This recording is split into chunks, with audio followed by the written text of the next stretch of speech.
Good morning, everyone, and welcome to the Afia Sports Show. That is the Afia Home of Sports on Afia TV. That's on Afia Home of Sports, basically.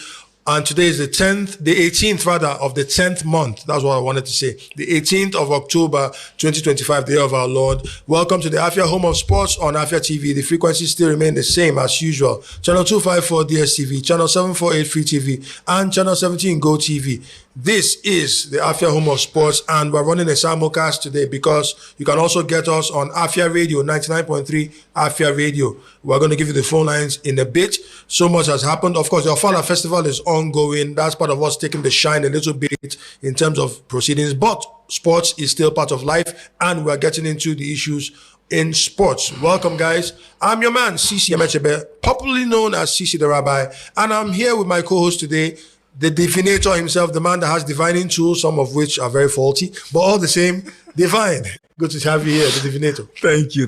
It's a pleasure to be here once again. Good morning. Yeah, I'm sure you're still basking in the euphoria of what the Super Eagles of Nigeria did. Yeah, sure. It's still now, but I can't wait to talk about it, if you want me to talk about it. Okay, when we get to that bridge, we'll cross it. Yeah, exactly. As long as it's still a bridge. Yeah. Okay, sure. All the same now. So we're going to begin, we're going to start again with the headlines. The headlines, we have headline news to give you recent developments that have been happening in the world of sports, beginning from home, of course. And talking about that, Super Eagles have taken the headlights, and the headlines and headlights, because so many people put in solid performances. And one of them was the defender, the new boy in the group, the man that has a parent club named Brentford, referring to Benjamin Fredericks.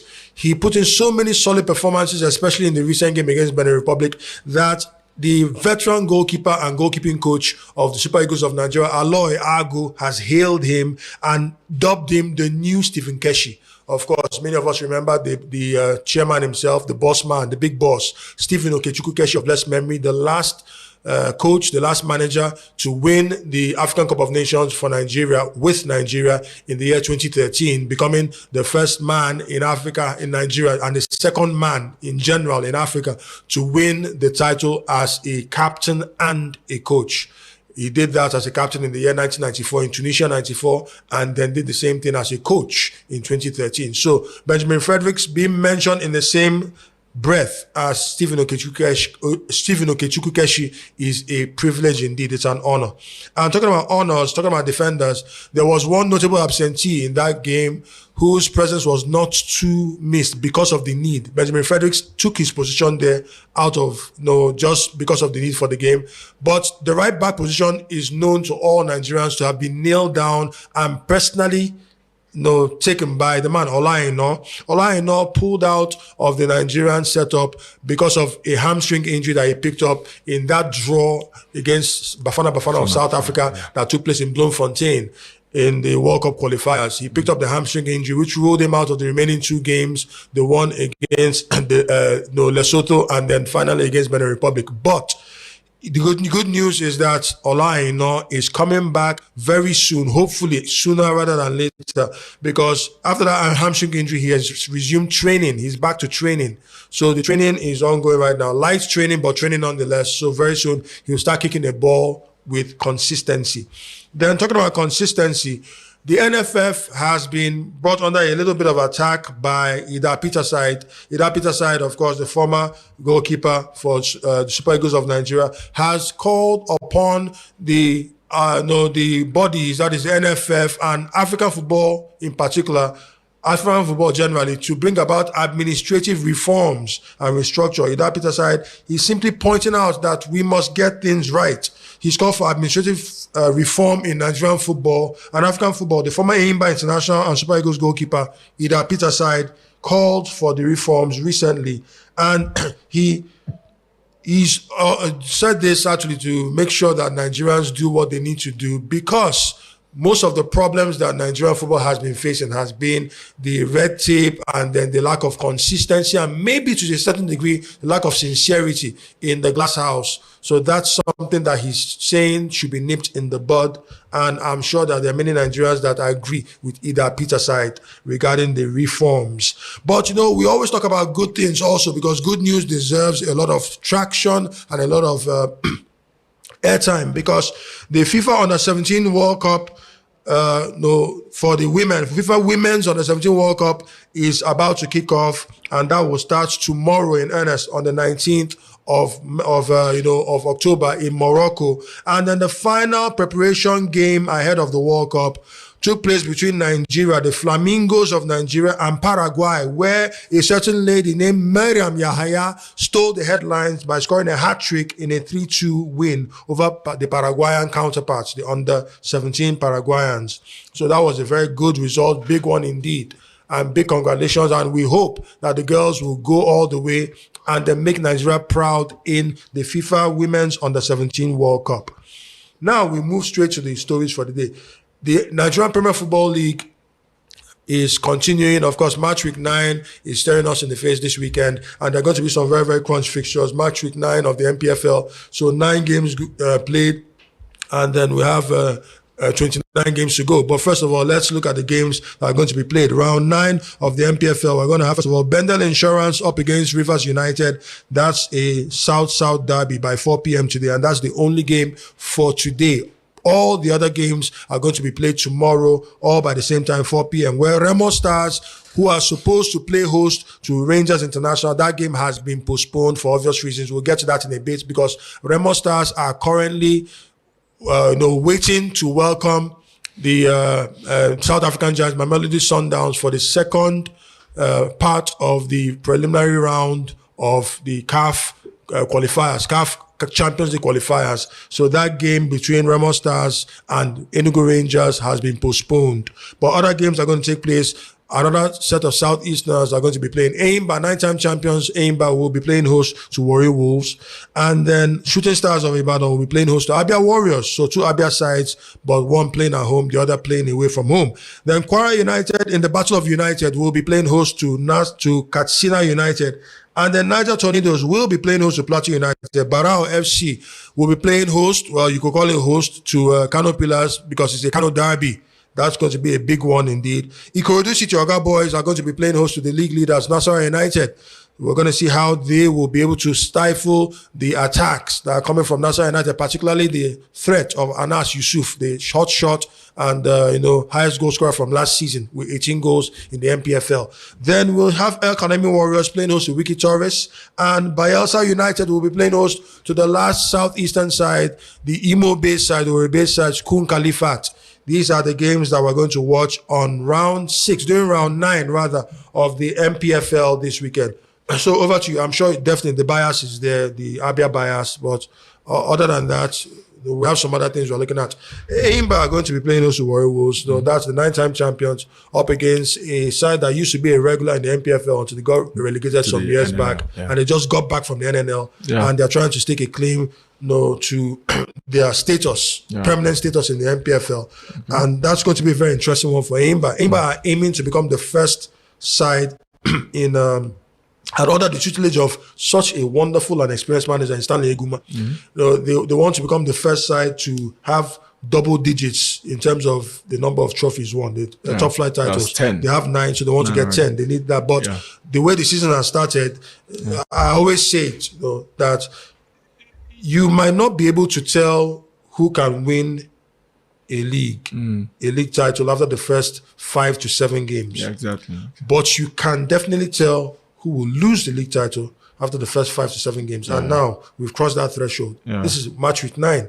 So it's going to be very, very difficult for any team that is in the reckoning now, at least maybe in the top four to have a genuine shout for the title. So Aimba, what's it with them? Because at the moment, Aimba are 3rd on the log, and that's looking good for them because they're just 6 points, actually. 6 points, which is massive behind Nassau United. Okay. So what's your take regarding Aimba against Warri Wolves, and there may be any other fixture that comes to your mind? Okay. All right. Okay, that's the table. The Aimba is 3rd on the table with 13 points. So I'll actually say this: the league is still open. Let's keep it this way. Then Aimba on their own, I see them winning Warri Wolves. Anybody's at home, right? Yes, they're at home. Exactly. So I see them getting their 3 points. Maybe, okay, let me put it this way. 2-0 win. 2-0 win over Warri Wolves. I'll give it to Enyimba. At the same time, we'll not write Warri Wolves off. because they want to make a stake. They want to, how do I say it? They want to pass a message to the whole Nigerian Premier Football League that they belong in the league. We belong here. Yes. Forget about the NNL relegation thing that happened the other day. So right now, it's going to be very, very tough for Enyimba to get that win. But being the most successful team in NPFL, I'll give it to Enyimba, winning the game by 2-0. Now, Enyimba on their own should not write off Warri Wolves. I'm talking to them as a football team right now. I'm no longer talking as a fan. I'm talking to them as a football team. They should keep their head up. They should come out with all zest and all glee and with all guns blazing. They should fire on all cylinders, because you won't write Warri Wolves off simply because you're the most successful team and then because you're playing at home. So I'll give it to Enyimba winning the game. They had 4-2 win. Okay, so looking at this for context, I'd like to bring context into this whole matter. It's a very competitive league, one of the most competitive in the world of football. You know, anybody who wants to argue can go argue with your keeper or go to court. The reality on ground is that it's a very, very competitive league. And you're looking at the table now. If you look at the table, Warri Wolves are 10th on the log. And say, okay, fine, they are low, way below Enyimba, who are 3rd on the log. But the truth of the matter is that there's only 2 points that separate them. In fact, in the entire table from the top to the bottom, you find out that the margin for error is so minimal.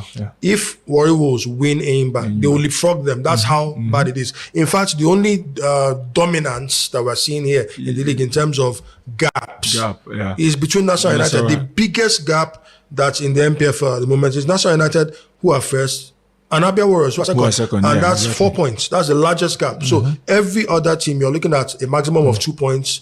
Any mistake, you slip up, you lose your position. If you slip up, you just lose your position. Exactly. So it's interesting to give that context. Very important. So let me just call fixtures. Give me the results that you have in mind.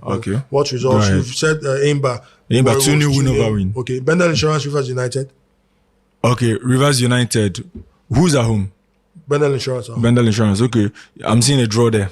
Okay. A draw, 1-1 draw. They'll share the spoils. Shooting Stars and Abia Warriors. Abia Warriors. Away from home. Yeah. Okay, 2-1 win over Shooting Stars. The Battle of the United, Kwara United and Katsina United. Katsina United to win by 1 goal. From home. Yeah, 1 goal. Okay, Niger Tornadoes hosting Plateau United. Niger Tornadoes. They are going to take this one. A 2-1 win. The Kano Derby, where Barao FC are hosting their hosts. If you know what I mean. Because they're not using Dambata Stadium. Yeah. So Barao FC hosting Kano Pillars. No, Kano Pillars. So same as Sugida. Yeah, same as Sugida will take it by 3-1. Okay, Ikorodu City Oga Boys against the league leaders, Nassau United. They are hosting, remember? Okay, Ikorodu City is hosting, right? Yes. Okay, 1-1. 1-0. So that means you're saying that Nassau United will grab their second draw of the season. Yeah. They've lost only one game. Lost, and then they will draw 2. Okay, fine. Then we have Bayelsa United and Kun Khalifat of Owerri. Bayelsa United are hosting at the Samson Siasa Stadium. Okay.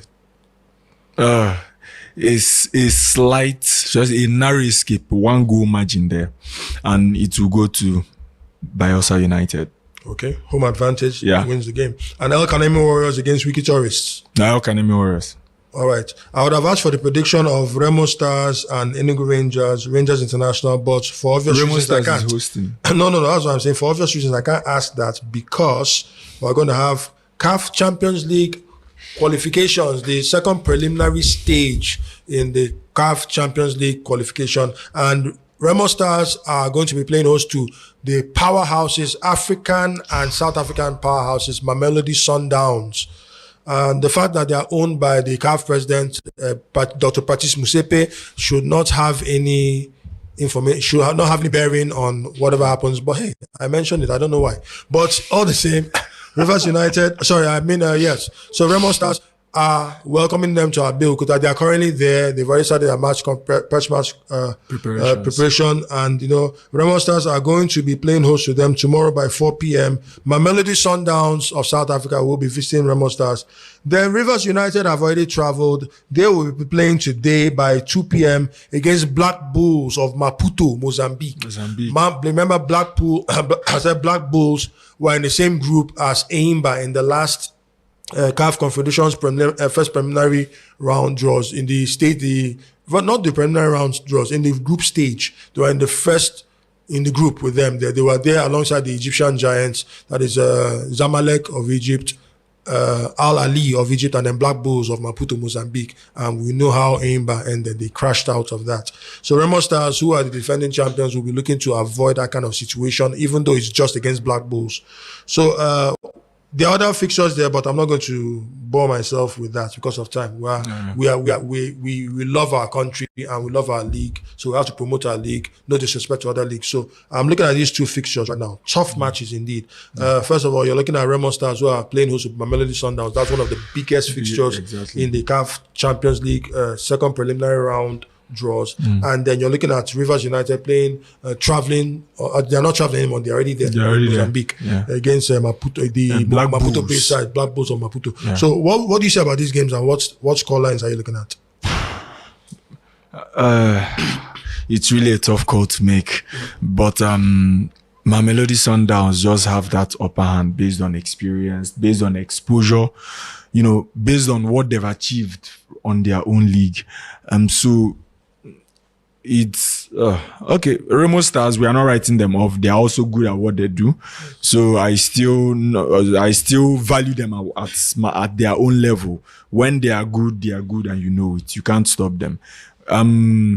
Okay, based on consistency, I would say Remo Stars have a fighting chance. Let me say it this way: have a fighting chance. But Mamelodi Sundowns, based on their pedigree, I'll actually give it to them. Sadly, I'm sorry to say that I'll actually have to give it to Mamelodi Sundowns. But I know why you're sad. But I still will not write Remo Stars off in that game. Let me put it that way. Then when we talk about Black Bulls and Rivers United, okay, I will actually give this one to, sadly again, I'll have to give this one to Black Bulls of Mozambique. So that's just what it is. So should I give the predictions? For those two. Okay, so predictions: Mamelodi Sundowns, sadly, to win over Remo Stars by 2-0. I'm sorry, please, but anything can still happen. This is football. And then based on Black Bulls versus Rivers United, I'll give it to Black Bulls by home because of the home advantage. Okay, so fine. That's that. Africa is united and rising to do what they need to do, but unfortunately, we do not have more African representatives in the tournament that's ongoing at the latter stages, referring to the FIFA Under-20 World Cup in Chile. It's reached the tail end right now. The semifinals have been done and dusted, and then the losers final is going to be tonight by 8 p.m. where Colombia Under-20 side will be playing against France Under-20. So these are the losers of their semifinals, because France Under-20, 10-man France Under-20, after a 1-1 draw against Morocco, the African side, ended up losing 5-1 penalties, while Colombia, 10-man Colombia, lost 1-0 in regulation time to Argentina. So that means that we're going to have the losers final to determine the third place, Colombia against France. But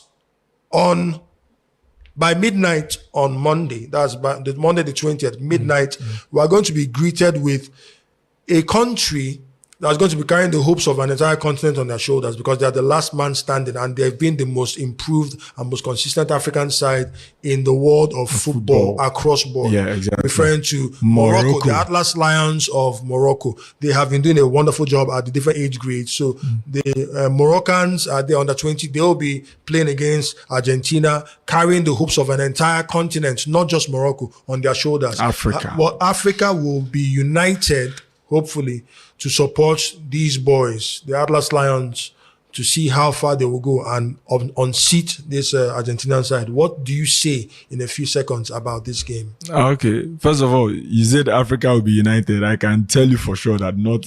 Okay, let's just say this way: majority of Africa, yes. good, not all Africans. Majority of Africans will be united. It's going to be a tough tie, a very exciting tie. I can give you that one. That's for sure. That's what I see as the divinator. You know what I'm saying? Well, so it's going to be a very tough one. It's going to be a very interesting tie as these two teams lock horns. But I just see the Argentina team just taking this one by a slight victory. Maybe probably a 1-0 win or highest a 2-0 win. But it's going to be a very, very, very, very, very tough game. It's a final, of course. It's expected to be tough. Argentina historically has this rich history of how do I say it, of carrying trophies. Yeah, they are fond of that at all levels of the game, both from under 17 to under 20 to the senior side. They are all fond of lifting up trophies and breaking records in the world of football. So let's just see what happens. But I pray, I for sure, I actually want Africa to lift this up. Yeah. Okay, so I mean, what you want and what you expect are different from what you said right now. Yeah. So I'm going to bust a bubble. I'm going to just say clearly that Morocco will win this. Take this to the bank. Morocco will win Argentina. Take this to the bank. Mark my word. We will see how much of a divinator you are.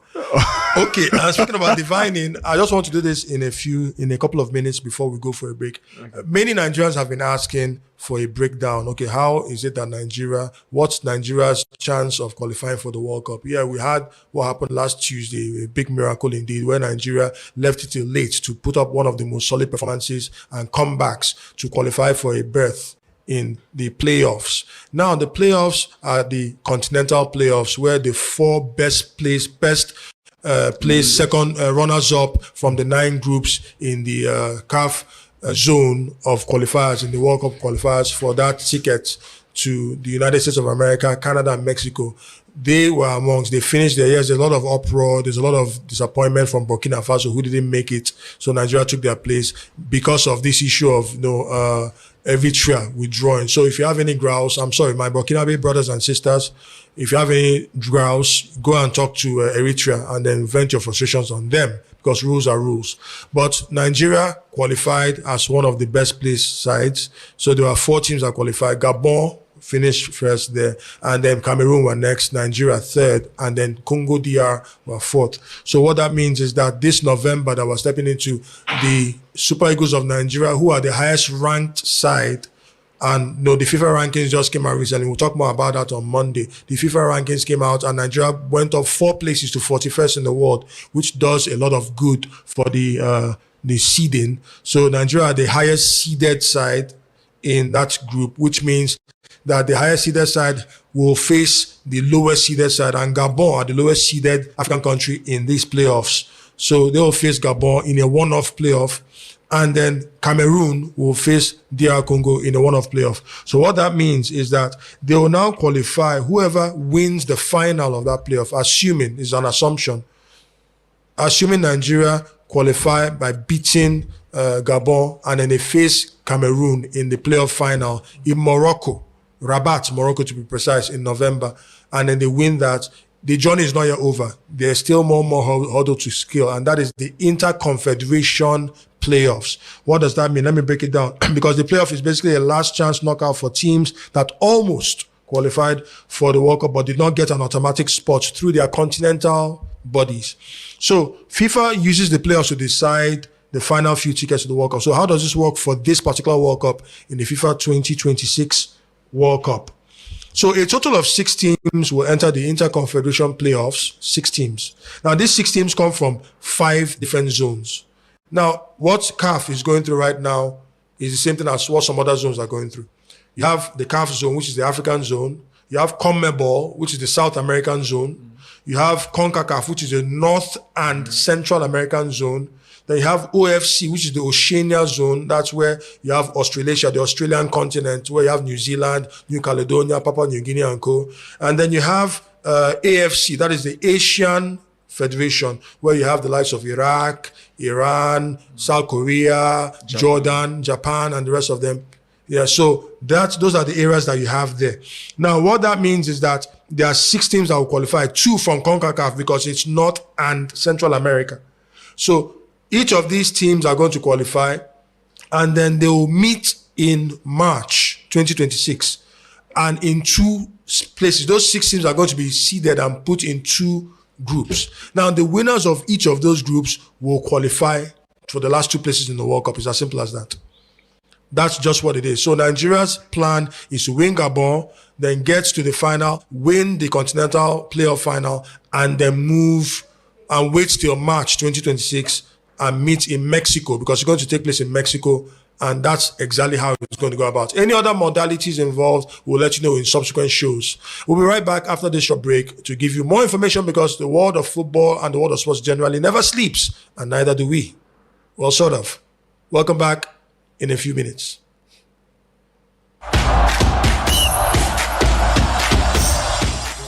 You're welcome back to the Afia Sports Show. That Afia TV and podcast. You can call us in, of course, through 99.3 Afia Radio to communicate and then air your views. Let's know the lines remain the same: 09116 993 993. That's 09116 993 993. That's from Afia Radio. So you can get us here, and then just let's feel your pulse. Now we're going straight to the English Premier League, because the league action is back. It's back. We're really glad to have it back after that long and very interesting and to a certain degree torturous international break. But it's over, and now we look at the English Premier League. And one of the games that's going to be a very interesting game to see is the early kickoff today by 12:30 p.m. where Nottingham Forest, led by the embattled coach himself, that is Ange Postecoglou, the man that won the Europa League with Tottenham Hotspur, yet got sacked for his services, is playing host to Chelsea Football Club. So you're looking at a case of Ange Postecoglou locking horns with the man himself, Enzo Maresca. And we have other games that are going to be played by 3 p.m. I beg your pardon, on Saturday. Manchester City will be playing host to Everton.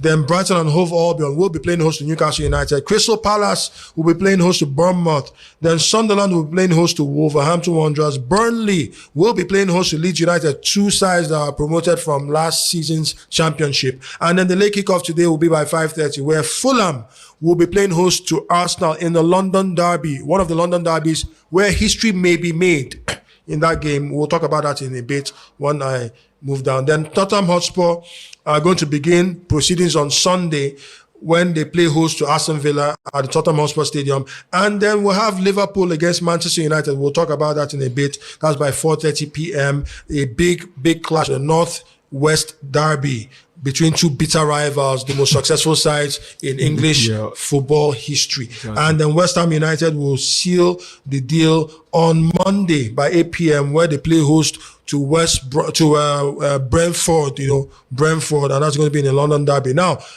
one of the games today, the late kickoff today by 5:30 p.m. Fulham playing host to Arsenal, very, very tough. Arsenal on the high. They are top on the league right now, but they are going to a ground, Craven Cottage in southwest London, where they have not really had the best of times. They picked up just 1 point from their last 2 visits to Craven Cottage. Last season, they drew. The season before, they lost. And many people say that those 2 played a major role in derailing their title ambitions. But somehow you're looking at a different Arsenal side, but Arsenal should be very careful because they have a very familiar foe stroke friend that's there, who is on the verge, if he plays today, whether from the bench or in the starting zone, on the verge of becoming the most capped Nigerian player to play in the English Premier League. Referring to Alex, he will be the nephew of our very own JJ Okocha, who was an Arsenal trainee, who began and cut his teeth in Arsenal Football Club, but left Arsenal since he started in 2015, left on and then joined Everton, and now he's enjoying his football in Fulham. He has grown in leaps and bounds, but now, more than 10 years later, since he made his debut for Arsenal, he is on the verge of breaking a record that he holds, a joint record that he holds with Shola Amiobi, who was a Newcastle United legend. And that was 298 appearances in EPL. So if he plays today, he'll be making his 299th appearance, making him the highest capped Nigerian of all time in the Premier League. Yeah. Big milestone for him. Exactly. That's to tell you that consistency.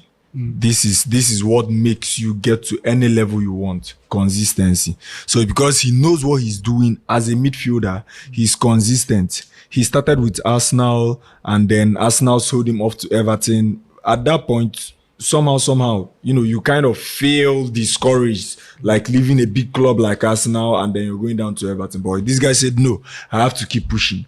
Now he's pushing, and now Fulham acquired for his services, and there he is now, and he's about to make a very big record to his name. So that's to tell you that he's going to keep doing it. He should remain consistent. And I can tell you, if he remains consistent, it's not just going to be about him being the most capped player. He is still going to add more records to his portfolio. Okay, so having said that, that's really great. So it's safe to say that any success that Fulham may pick from this game, it will be down to, in many ways, the contribution of Iwobi. So exactly. If Iwobi plays very well, Fulham tends to play very well. Exactly. Okay, that's it. Yeah. That's what it is. Yeah. And then just one other fixture because of time. The big one this weekend, and that has to be the Northwest Derby, where 20-time champions. Between these two sides, there are 40 titles. Yeah. That is massive. 40 titles. And it's even Stevens, 2020. Yeah. So 20 titles,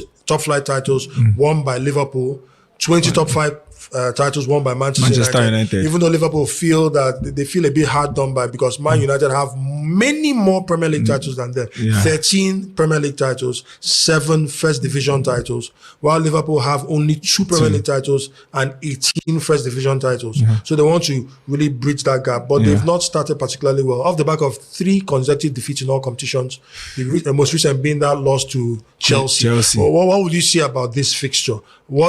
How do you think Onslaught will approach this? And will Ruben Amorim, because whenever you talk about derbies, sometimes you throw form out of the window. Yeah. Will Ruben Amorim see this as a big opportunity to redeem himself and get something?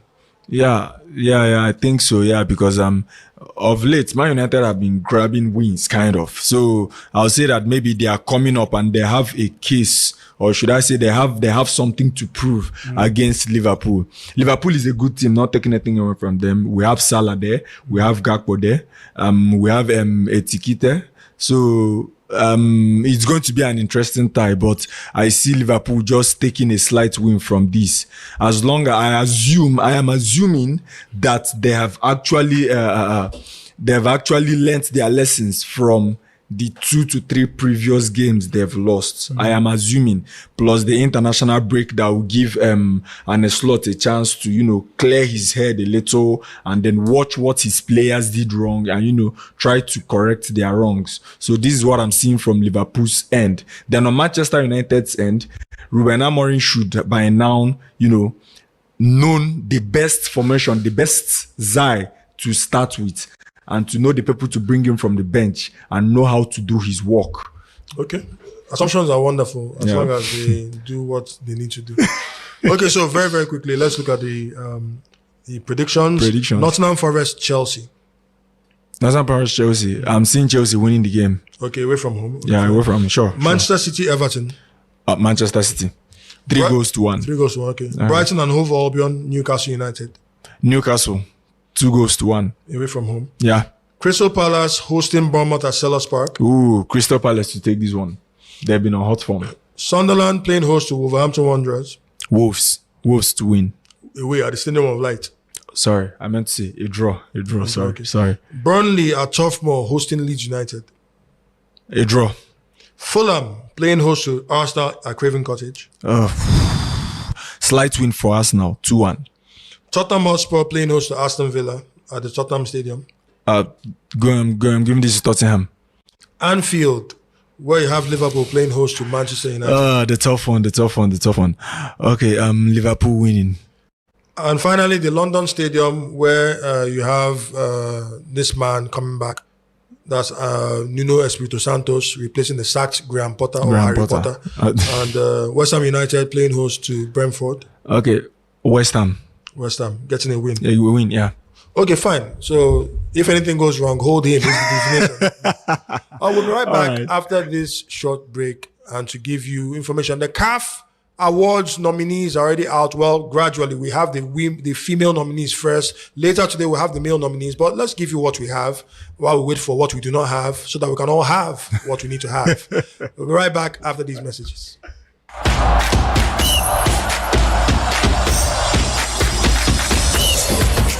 To the final leg of the Afia Home of Sports show on 99.3 Afia Radio. That's for the radio, and then of course the TV, Afia TV, because it's running a simulcast.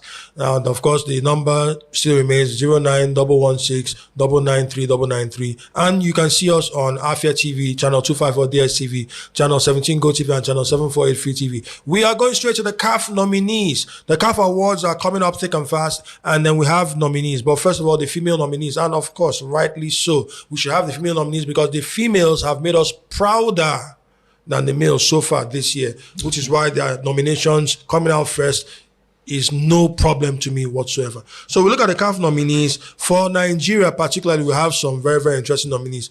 The player of the year, CAF player of the year, one of the nominees has to be the woman herself, Mommy Gio herself, Rasheedat Ajibade, who is the captain of the Super Falcons of Nigeria, who led them to the team to winning the title of that's title number 10 WAFCON in the recent game in Morocco. And then, of course, her teammate Esther Okonkwo is also nominated as the best player of the year. Then the safest hands, we also have Chiamaka Nnadozie, who was the best goalkeeper of the tournament. And she's really pulling up trees in the WSL in Brighton and Hove Albion in England ever since she left Paris FC, and she's moved on, showing that she's one of the best goalkeepers in the world. Remember, she is the 4th best goalkeeper in the world according to the Ballon d'Or rankings because of the last Ballon d'Or award, the Yassine Trophy. So she's the 4th best goalkeeper, which makes her the best in Africa. Then we also have Team of the Year. Team of the Year, definitely, the female teams have made us proud. The Flamingoes are the nominated for the Team of the Year. The Super Flamingos, yes, they are called Super Flamingos. I call them Super Flamingos. They are under the tutelage of their manager, Bankole Olowokere, who is also being nominated as the Manager of the Year. But of course, they have elder siblings, and that's the Super Falcons, who won Mission X. Mission X accomplished under the tutelage of Justin Madugu. So the Super Falcons of Nigeria have been nominated as Team of the Year. Likewise, their coach, Justin Madugu, he's been nominated as Manager of the Year. That is massive indeed. Then we also have a very young player who's been nominated as Young Player of the Year, referring to this young lady, Moshood. Shakirat Moshood, that is the Flamingos captain. Remember the Flamingos, the ones that are going to be playing in the World Cup in Morocco, just beginning tomorrow. So these are the Nigerian nominees. Many other countries and clubs and players who are not of Nigerian stock are nominated, but our focus is on Nigerians. This CAF, so far, the nominees from the female perspective has been very rich and rewarding. Yeah, exactly. What do you say about these names you mentioned? I would say it's prompt and plain. They all deserve to be in that list. They really made us proud. Like you said, they made us proud this year. Being the CAF champions, and then Mommy Gio winning the best player of the tournament. Am I right? Yes, yes. Exactly. So I'll actually give it to her. I have to give it to Mommy Gio. She will be the one I see her winning it. But any other person who wins it among our Nigerian women deserves it. But I see Mommy Gio as the front runner, as the strongest contender among them. Let's not also forget that Bielsa Queens are nominated as Club of the Year. That's even another one from the Nigeria perspective. Oh, okay. We're looking forward to that, and we won't say much about that until we get the male categories out. We'll get that before the end of today. Okay. And finally, to end the show today, moving away from football, we go to boxing. Yes, boxing. Former heavyweight champion of the world, Tyson Fury, who has gone into retirement after losing, shockingly, to him anyway, shockingly, but not to some of us, to the Ukrainian powerhouse, Alexander Usyk, the undisputed champion of the world. He has come back, and his camp is talking about coming out of retirement to complete a trilogy.